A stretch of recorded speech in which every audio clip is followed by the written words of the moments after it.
قال ویل وته یوسف علیہ السلام تزرعون کرونده کوي 7 سنین وکاله دابه مسلسل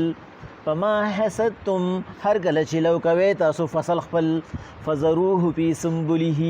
پرې دې په خپلو بڼو کې الا قلیلا خلقت نروړې مما تاکلون چې تاسو یې استعمالوي ثم یأتی من بعد ذلك 7 شداد بیا براشي پس د دې وکلونو خونه وکاله سخت یاکلنا ما قدمت لهن چې وبخوري هغه چې ځان له مو ایښي دي الا قلیلا مما تحسنون خلق چې ساتلی مو دي بڼو کې ثم یأتی من بعد ذلك عام بیا بردین پس راشي داسې یو کال فيه یعاس الناس چې بارانونه بوشي په خلکو باندې فيه یعسرون او خلک به نچوړول کوي د پاره د شرابو وقال الملك ویل بادشاه اوتوني به دی راولې ماتا فلما جاءه الرسول هر کله چې راغی قاصد جیل ته قال اول وت یوسف علیہ السلام ارجع واپس لړشا الى ربک بادشاہ خپلتا فاسأله تپوسته وکا ما بال نسوة التي قطعن ايديهن سهلت دها غزنانو چې ګوتی یې کټ کړې وي ان ربي بكيدهن عليم بشک رب زما د دې په مکر باندې خپوی دی الله پاک وی پیغمبر علیه الصلاۃ والسلام د یوسف علیه السلام امتحان برابر شو او د امتحان نه پس د بنده انتظاری د ریزلټ چیرې ما خو پرچی ورکړي اوس به زما د دې نتیجه څنګه راځي نو چې یو بنده پرچی خور کړي نو خو ښکلې نتیجې راشي او چې یو بنده پرچی خرابي نو نتیجې هم خرابي یعنی مثلا د دې مثال داسې دی چې یو سړی دی او هغه د خپلو بچو پرورش په ښه طریقه کړی دی د هغې نه یې باقاعده تپوس کړی دی هلکه مونځ له تللی وي هلکه تلاوت دی کړی دی دا کار دی کړی دی دا کار دی کړی د دین تپوس دی نه وکړي نو هغه سره بل رزغمي د دین د هغه خبرو شهره مانه په پلار سبا بیا تپوس کوي چې هلکه مونځ دی کړی دی په دې وخت کې کوم ځای وي په دې وخت کې کوم ځای کې وي دا کار دې څنګه کوو دغه کار دې څنګه کوو خو چې کله د هغه بچي نه ده تپوس نه یې کړي نه هغه بچی هغه دا زړه عمومي چې هغه بیا رو رو رو رو رو رو د حد اوړي تر دې پورې چې د هغه پلار دپاره یو مسله جوړه شي یو مصیبت جوړ شي موږ لکه ټول بچي غواړو مثلا داسې مثال شو موږ ټول بچي غواړو خو هغه بچي نن سبا اکثر زموږ دپاره درد سري پخواني بچي به هغه به د مور پلار په کار راتلو که لوڼه به وي او که زامن به ابه تابعدارو په هغې باندې به د هغه پلار عزت جوړو پلار به پې ښه ښکارېده زموږ د یادو خبره ده زما عمر تقریبا 15 کاله دی زما د یادو خبره ده چې دی اجره کې به کله مشران رال دا کشران به ترېنه غونډ وته او اوس د نن سبا چې کوم اولاد دی ما په دې خپلو سترګو باندې ولیدل پلار ته به وایي هلکه وی یو شونډی راکړه دا به ورته هم نه وایي چې پلاره یا داجي یو شونډی راکړه زه خیر دی زه شونډی خو خیر دی هلکه وی شونډی راکړه ولې هغه دې نه په وخت باندې شړپ نه دي ایستی نو زما نه حیا کوي چې زما په مخ کې ورته ووایي نو زما نه حیا وکړه سر یې ښکته کړه خو د پلار نه حیا نه کوله ګورې ولې د پلار دی په وخت باندې تپوس نه دی کړی بل ده ورته په خپله باندې دا آداب نه دي ښولي چې داسې وکړه ډېر بچي زمونږ داسې مونږ یې مدرسو ته ولیو د مدرسې ماحول ګرچې ښکلي خو ګرنټۍ 2 ګرنټي مازدیګر کې سبق له ولیو خو چې کور ته راشي کور کې بیا هغه ماحول وي زمونږ نه هغه د مدرسه کې د مدرسې خوی کوي او په کور کې د کور خوی کوي نو فرق پکې نه راځي یا یو مثال به راته زه بل درکم مختصر غونته کې بعضې بنده ته د یو خبرې علم نی او هغه پکې د ځان نه خبرې کوي او بعضې بنده ته علم یو پکې غلی پاتې شي لکه یوسف علیه السلام په دې خبره کې به اوس مونږ ته راشي چې یوسف علیه السلام د داسې خبرو جواب ورکو او داسې خبرې ورته وکړي چې د هغې د هغه نه تپوس نه شوی مونږ به د دعا خبره وایو، مختصره خبره به د دعا وایو. د بعضې سړي به دا عادتي چې هغه به عالم نه، هغه ته به پوهه نه، هغه ته به د مسلې پته نه، هغه به وي دا دعا د فرضو نه پس پکار ده، دا دعا د سنتو نه پس پکار ده، د دعا د امام ته مقتدیانو ته مخکول پکار دي، او په دې دعا کې د امام ته قبلې ته مخکول پکار دي. حالانکه چې تپوس ته نه وکړي په خپله باندې بوله د مونځ سبق هم نه ګرځي. هغه عالم چې هغه دلته کې هغه ته 50 کاله 60 کاله ولاړ دی او هغه ولا بانګ هم ویلی دی چې دی پیدا شه ولا بانګ ویلی دی، هغه ناپوهه دی. هغه دا 50-60 کاله چې کم کار وکړو هغه ناپوهه دی چې هغه دله بانګ ویلی دی، هغه ناپوهه دی او دی پوهې دی وایي دا دعا د فرضو نه پس ده. مثال دله در کوم، داسې خلک شته دا دعا د فرضو نه پس ده، دا دعا د سنتو نه پس ده. حالانکه د دعا مسله داره زمونږ د جمعات مسله ده ته مو وامه، خو عامه د دعا مسله داره چې د فرضو نه پس دا دعا چې ده دا مستحب ده، دا فرض واجب نه ده خو مستحب ده. ولې دا د پیغمبر صلی الله علیه وسلم نه ثابته ده. په دې باندې زمونږ اکابرو چې په هغه اکابرو کې د ټولو نه لوی چې اوس تېر شوی دی یوسف بن نوري صاحب دی چې د هغه معرف السنن وګورئ. په معرف السنن کې اخري نتیجه هغه دا ایستله چې باید د فرضو نه پس دا دعا د پیغمبر صلی الله علیه وسلم نه ثابته ده، پیغمبر صلی الله علیه وسلم یې صفت کړی دا مستحبه ده، فرض واجب نه ده خو مستحبه ده. اعلاء السنن چې کوم دی نو هغه زمونږ د یو داسې عالم دغه معارف السنن دی، اعلاء السنن زمونږ د یو داسې عالم کتاب دی چې هغه د نن نه 4.5 کاله مخکې تېر شوی دی، ولی الدین متقي.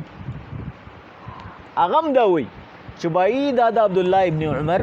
د حضرت انس، د حضرت ابي هريره رضی الله تعالی عنه نه ثابت ده چې پیغمبر صلی الله علیه وسلم دا ویلي چې بایی تاسو د فرضو نه پس راوګرځئ، تاسو د فرضو نه پس دعا وغواړئ نو ستاسو هغه امین الله قبلی. اشرف علي تانوي صاحب په امداد الفتاوه کې چې د هغه زر کتاب دي او هغه چې کوم دی نو هغه چې کومه هستي ده او هغه چې په کومه درجه باندې دی هغه ټول مني د هر مسلک خلک، هغه اخره کې دا ریزلټ وباسلی دی چې دا مستحسنه ده د فرضو نه پس او د فرضو نه پس دا مستحب د فرض واجب یې موږ نه ګڼو چې خامخا به د فرضو نه پس کې نه، خامخا به کې نشته، خو د فرضو نه پس دا دعا چې کومه ده دا مستحبه ده، ښه طریقه ده. لیکن د هغې نه باوجود هغه خلک داسې خلک شته چې هغوی ته د دې خبرې ورته سره پته نشته، هغوی وایي دا د فرضو نه پس شته، د سنتو نه پس نشته، د سنتو نه پس شته، د فرضو نه پس نشته، داسې شته داسې نشته. هلکه ته فرض راټینګ کړه، ته مونځ وکړه، بس دعا د سره کومه، دا مونځ خو فرض دی که نه، دا خو مونږ ټول پېژنو، کتاب الله نه ثابت دی، دعا د سره کومه. ولې د پیغمبر علیهم السلام صحابي دی، هغه سلام جار باسه او پاسېده، بل صحابي ورته وایي ته صبر وکړه، دا تا چې کومه طریقه وکړه دا طریقه صحیح ده، ځکه چې دا ربنا آتنا فی الدنیا چې کومه دی دا دعا ده، بس دا ستا له کافي ده، خو طریقه دا نه ده. طریقه دا ده چې ته به کښېنې او لاس به اوچتې الله ته، دا زارې یوه طریقه ده. او بل ته چې کله هغه مستحب کار کې چې دعا کې او هغه سنت کار نه کې چې پیغمبر صلی الله علیه وسلم را ګرځېدلی دی قوم ته مخ کړی دی، دا ستا بله کمزوري ده. نو زمونږ د خلکو پارچې داسې لړي شي چې پارچه کې څه لیکلي نه د ځان نه یو سړی چې هغه پکې عمر شوي، هغه پکې اته علم حاصلي، موږ وایي دی نه پوهېږي، چې هغه دله بانګ ویلي موږ وایي دی نه پوهېږي دا دی چې کم کار کوي، او په خپله باندې موږ پارچه کې دا ولیکو چې زه د نه ښه پوهېږم، نو د هغه پارچه د هغې ریزلټ هم څه کړي دي. اوس د هغه سنت طریقې د ژوندي کولو دپاره موږ دلته څه کړي دي، موږ دا نه دي ګڼلي دلته په جومات کې چې دا جي دا خبره کله کوله، دا پکې لکه بایدوی خبر راله په مثال باندې مې پوهولی چې د یوسف علیهم السلام هغه پارچې څنګه ټیک وې. نو دلته کې د حاجي شیخان راغونډ کړو ورته وایي بای د دعا د سنت طریقه ختمیږي، د سنتو نه پس چې زه راګرځم او زه دعا کوم نو خلک تلي، نو د خلکو د ذهن نه ګورې دا وځي چې دا دعا پکې یو عبادت دی، او حالانکه دا محل عبادت دی، د عبادت مغز دی دا دعا، ځکه چې دا دعا چې کومه ده دا عاجزي ده. نو باید د سنت طریقه ختمیږي ځکه چې خلکو سره دوره ټایم نشته، هغوی سره د مونځ دپاره ټایم نشته، نو ته ورته وایې لکه د مونځ یارې ما سره خو یاره ټایم نشته، نو د دعا دپاره به ورسره څه ټیم وي نو که ستاسو خوښي د فرضو نه پس به یې کوو مشرانو ته به دا خبره یادي دا لکه د حاجي په فرض واجب به مستحب نه راکړی چې د فرضو نه پس دا فرض واجب یا مستحب ده د سنت طریقې د ژوندي کولو دپاره د حاجي ټولو ته وایي بایی دا دعا به د سنتو نه پس د فرضو نه پس کوو دا یو سنت عمل دی د خلکو نه یریږي ځکه چې خلکو دعا پرېښې ده نو دا دعا به موږ کوو نو یو ښه طریقه ده مزیداره طریقه ده اوس یو سړی هغه ځان په دې باندې نه پوهه کړي او فار اگزامپل هغه دا ووایي چې بایی دا طریقه غلطه ده دا طریقه غلطه ده زمونږ علما څه وایي ته فرع مه راټینګوه فرع څانګې ته وایي دا دعا څانګه ده اصل څیز سره لمونځ دی بس ته لمونځ وکړه بس دا ډېر شی ده دعا ستا خوښه ده که دعا ته کښېنه که ته د فرضو نه پس کې که ته د سنتو نه پس کې دا درې واړه طریقې ثابت دي پیغمبر علیهم الصلاة والسلام به اکثر سنت کول نو دعا به یې څه وخت کوله فرضو نه پس به یې کول او یو حدیث چې هغه یو پیرم وارد شوي په یو مسله کې نو هغه د استحباب دپاره کافي دی او د پیغمبر صلی الله علیه وسلم نه دا ثابته ده چې یې د فرضو نه پس دعا کړې ده موږ یې دا نه ګڼو چې بای دا فرض ده واجب ده خو مستحب ده چې پیغمبر صلی الله علیه وسلم عمل دی نو تل اول نه ځان پوهېږه په یو خبره بیا پس د هغې نه کار وکړه یوسف علیهم الصلاة والسلام د الله پاک په هغه امتحاناتو ځان پوهه کړه مختصرې خبرې لره چې بای الله پاک ما باندې دا پیدر په امتحانات ولې راولي دا ذکر راولي چې زما هغه پوره توجه الله ته نه ده جوړه که زه پوره توجه الله ته ورکم لکه څنګه چې یوسف علیه السلام هغه کس ته چې خلاصېدو واله هغه ته یې وي زما ذکر وکړه او الله پاک چې کوم دی نو هغه د خپلو نیکانو بندګانو یو جنبش یو نیک عمل چې پای کې معمولی فرق وي هغه هم چې کوم دی نو د ګناهګارانو په شان حسابوي وایي دا زما خاص بندر دی به د نورو تربیت کړي په خپله ولې دا چلو اوس دلته کې یوسف علیهم الصلاة والسلام دغه وکاله الله له توجه ورکړه الله پاک ډېر په عزت سره هغه ته یو مسله چې کوم دی نو هغه اسانه کړه او هغه څه وه چې بادشاه خوب ولیدو او د هغه خوب چې کوم دی نو تعبیر دپاره سړی چې کوم دی نو یوسف علیه السلام ته راغی نو یوسف علیه السلام ورته څو خبرې وکړئ هغه صرف دا نه چې د خوب تعبیر وایسته 3 خبرې وکړئ هغه راغلی د خوب د تعبیر دپاره یوسف علیه السلام ورله تعبیر وبس تدبیر یې ورته وښو او تبشیر یې موله ورکو تعبیر څه ته وایي د خوب معنی یې وله وایسته چې بای د دې خوب مقصد څه دی تدبیر یې موته وښو چې د دې خوب چې کوم مقصد دی نو د هغې نه د وتو دپاره او د هغې د ښه انتظام طریقه به څنګه او ولې خوشخبري مو ورکړه تبشیر یې وله دا ورکړه چې د دې نه پس در باندې خیره څنګه رارواني نو دا خبره ډېره زیاته عجیبه وه چې ته سوال یو کې او تا ته په هغې کې جوابونه 3 میلاویږي یوسف علیه السلام ورته وایي قال تزرعون 7 سنین دابه وکاله کرونده وکې مسلسل د دې مثال داسې دی د دې خبرې چې وکاله کرونده وکې مسلسل دا دلته کې چې کوم دی نو دا صیغه اصل کې دا د مستقبل خو دلته کې په امر کې دا رالولي موږ وایي هلکه د ترور تپوس به دې وکړي د ماما تپوس به دې وکړي د ده تپوس به وکړي د هغه یعنې مقصد دا دی وکړه دا تپوس وکړه صرف موږ له یادګیرنه ورکړو نو یوسف علیه السلام ورته وایي تزرعون 7 سنین دابه وکاله به کرونده وکړې مسلسل یعنی دا کار وکړې لازمان داسې وکړې چې وکاله پوره خپل فصلونه وکړئ فما حسدتم د کله چې د لو ورځې شي فذروه فی سنبله نو پرېږدئ دا غله په خپلو بڼو کې الا قلیلا مما تاکلون خو هغه لږه ترې نه کور ته اوسئ چې څومره تاسو خوړی شئ